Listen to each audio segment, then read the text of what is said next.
A paz do Senhor, meus queridos, pastor Michael Ferreira de Jesus. Vamos começar o assunto, o livro da vida. Você está disposto a bater um papo agora sobre Apocalipse, de forma mais específica sobre o livro da vida? Mas para nós termos o entendimento do livro da vida, nós teremos que abordar outros assuntos.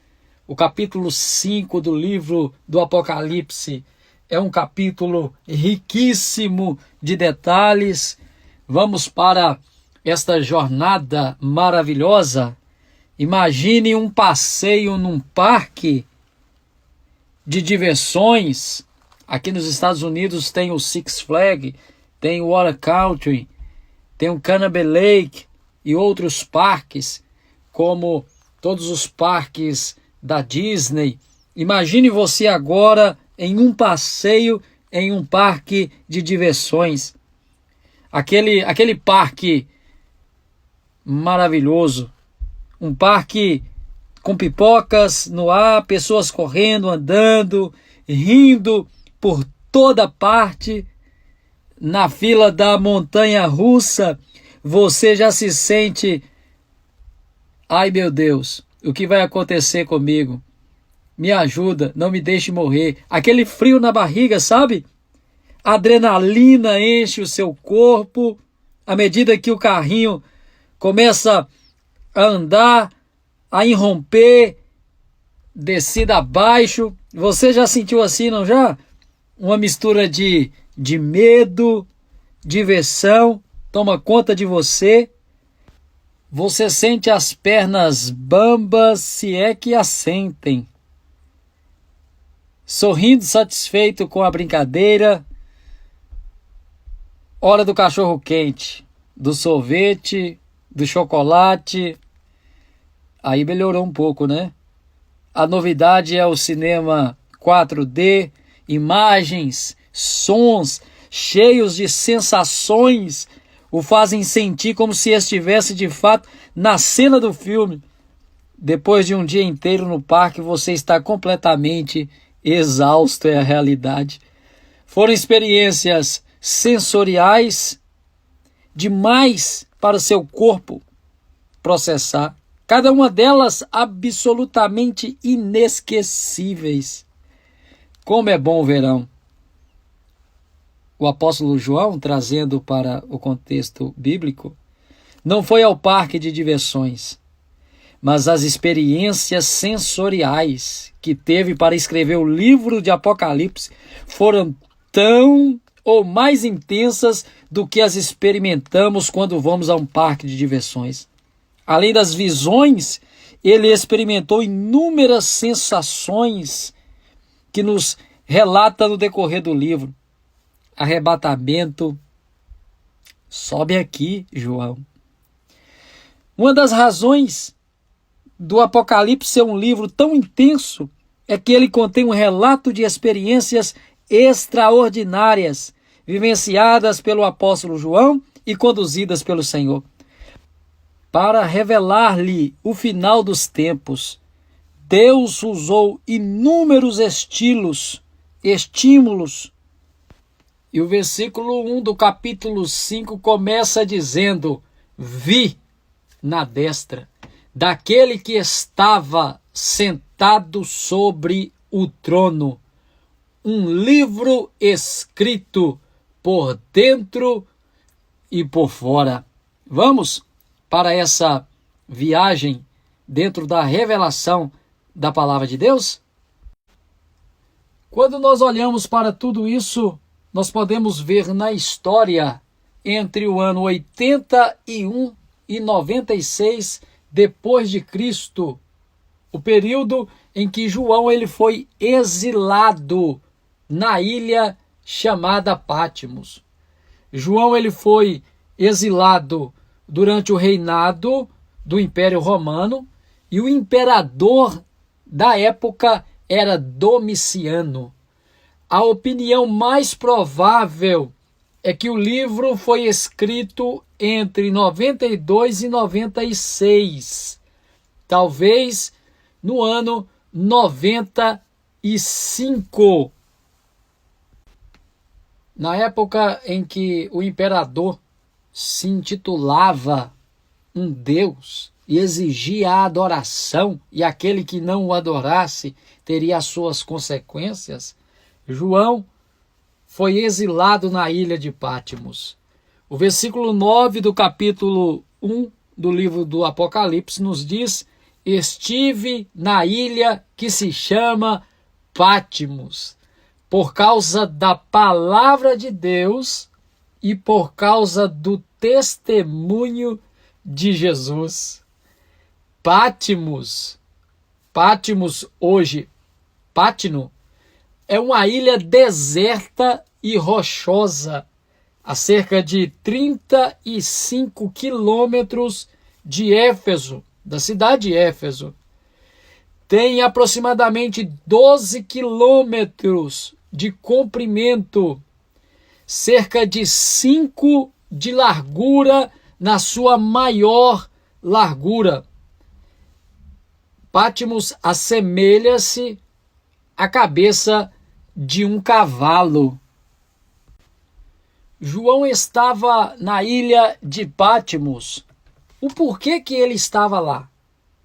Quando nós olhamos os versículos 9 e 10, nós podemos ver João dizendo: por causa da palavra de Deus e por causa do testemunho de Jesus. Confira Apocalipse capítulo 1, versículos 9 e versículo 10.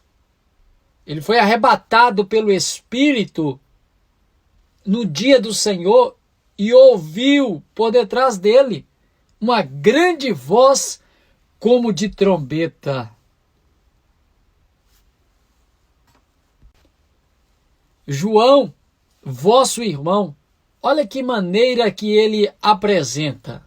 Eu, João, vosso irmão, no versículo 9 do capítulo 1, colocando-se no mesmo nível que eles, uma expressão que designa os membros da mesma família espiritual, que é a Igreja de Cristo. Que exemplo de humildade! Eu, João, vosso irmão. Em tempo de pessoas soberbas, orgulhosas, que vivemos nessa geração, é um grande exemplo. O porquê não lembrar nesse momento de Tiago, o irmão de Jesus, conhecido como joelhos de camelo, devido à sua vida de oração. Um casco foi formado no seu joelho, um calo, e foi descoberto só depois que ele morreu, porque ele não vivia mostrando os calos nos seus joelhos. E quando vai se apresentar, não se apresenta como irmão de Jesus. Quando nós lemos a Epístola aos Tiago, servo do Senhor. E agora temos João dizendo: eu, João, vosso irmão. Ele não diz o apóstolo João. Ele diz: eu, João, vosso irmão. Trombeta, relâmpagos, trovões, voz como o de muitas águas, são expressões que precisamos diferenciar e saber quem é que está falando. Eu, João, vosso irmão. O versículo 9 do capítulo 1. João, ele coloca no mesmo nível. Ele se coloca no mesmo nível dos seus irmãos. Uma expressão que demonstra, que designa os membros da mesma família espiritual, que é a Igreja de Cristo. Uma expressão que mostra humildade de João. O porquê não lembrarmos também de Tiago, conhecido como joelhos de camelo? Só foi descoberto quando ele morreu, porque alguém tirou o pano e observou os seus joelhos. Tinham calos. Ele tinha uma vida de oração. Ele orava de joelhos. Quando ele vai se apresentar, ele se apresenta como servo do Senhor. Era irmão de Jesus. Para uma sociedade soberba, orgulhosa, isso é um grande exemplo de humildade. João, João, vosso irmão, pertencente à família de Deus, a mesma família espiritual de todos vocês. Que humildade de João! Quando nós vemos isso, nós podemos ver que ele aprendeu com Jesus. Quando olhamos para Marcos, o Evangelho segundo escreveu Marcos apresenta Jesus na faceta de boi, mostrando o lado servo do nosso Senhor e Salvador Jesus Cristo, que é o maior exemplo de humildade. João, ele se identifica com seus irmãos. Ele diz: eu sou companheiro na tribulação, no reino e na paciência em Jesus. João, meus amados, compartilhou com os destinatários do Apocalipse algo muito doloroso: tribulação. Companheiro na tribulação. A igreja estava em um período de perseguição severa, originária do Império Romano. O imperador, o ímpio Domiciano. O próprio João foi uma das vítimas de tal perseguição. A igreja do final do século I. A história vai mostrar que João foi lançado dentro de um caldeirão de azeite fervendo, de óleo fervendo, mas nada lhe aconteceu. E ele então é exilado na ilha de Patmos. João, ele não se identifica apenas como companheiro na tribulação, mas ele vai dizer: companheiro na tribulação, no reino e na paciência de Jesus.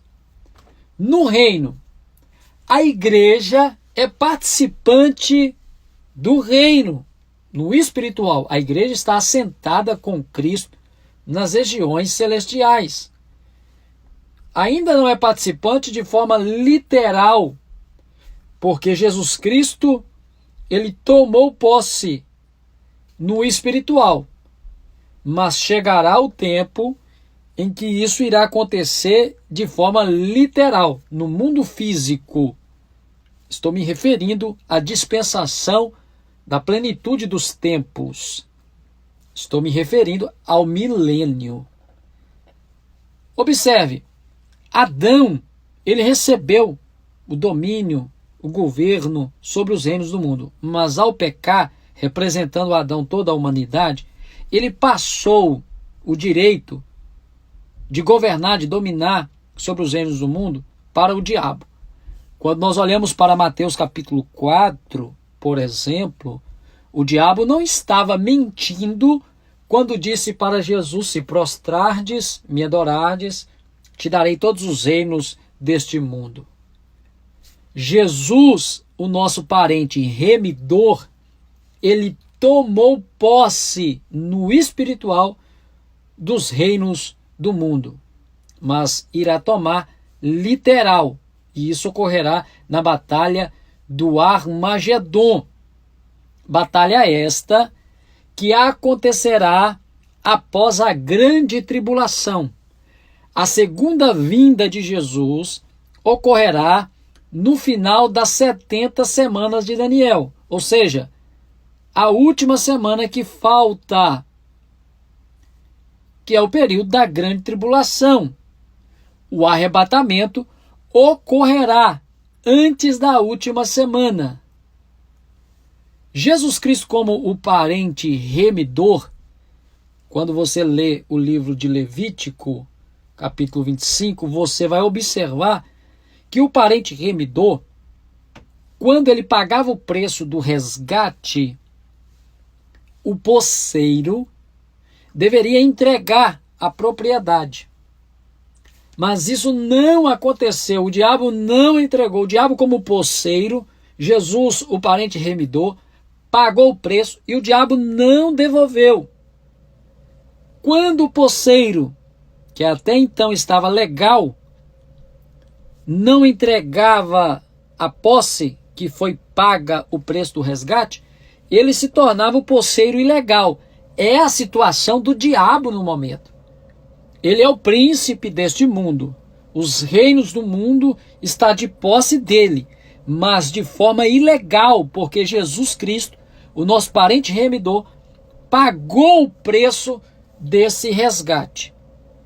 Então dá direito ao parente remidor, uma vez que o posseiro se tornou ilegal, de juntar um exército ou juntar os exércitos, porque o Senhor é Senhor dos exércitos. Deus, ele tem 4 exércitos: a igreja, Israel, milhares de milhares, miríades de anjos, a natureza, o 4º exército de Deus. Então dá direito ao parente remidor vir como o parente vingador. O cordeiro virá como leão. O parente remidor virá como o parente vingador, para expulsar o posseiro que está ilegal. E isso ocorrerá na batalha do Armagedon. João, ele compartilhou com os destinatários do Apocalipse algo muito doloroso: tribulação. Companheiro, na tribulação, no reino e na paciência em Jesus. O versículo 9 do capítulo 1 de Apocalipse. A igreja estava em um período de perseguição severa, originária do Império Romano. Domiciano, e o próprio João foi uma das vítimas dele, né, de Domiciano, este imperador romano. João foi uma das vítimas de tal perseguição à igreja do final do século I. João não era companheiro apenas na tribulação. João era companheiro no reino e também na paciência em Jesus. No reino, a igreja é participante do reino no espiritual. Jesus Cristo, ele tomou posse dos reinos do mundo no espiritual. Adão, ao pecar, passou a legalidade, os reinos do mundo, o domínio dos reinos do mundo para o diabo, que passou a ser o posseiro legal dos reinos do mundo. Quando nós olhamos a tentação de Jesus em Mateus capítulo 4, podemos ver que o diabo não estava mentindo quando disse: se prostrares me adorardes, te darei todos os reinos deste mundo, porque a mim me foi entregue. Mas Jesus Cristo, o nosso parente remidor, ele resgatou os reinos do mundo no espiritual, mas não literal. O diabo, o posseiro, se tornou posseiro ilegal porque não entregou, o preço foi pago. Então Jesus Cristo, o parente remidor, quando o parente remidor resgatava, pagava o preço do resgate, melhor dizendo, e o posseiro não entregava, dava ao direito ao parente remidor preparar o exército, juntar o exército e ir contra o posseiro, que agora se tornava ilegal porque o preço foi pago do resgate, para expulsar o posseiro que se tornou ilegal.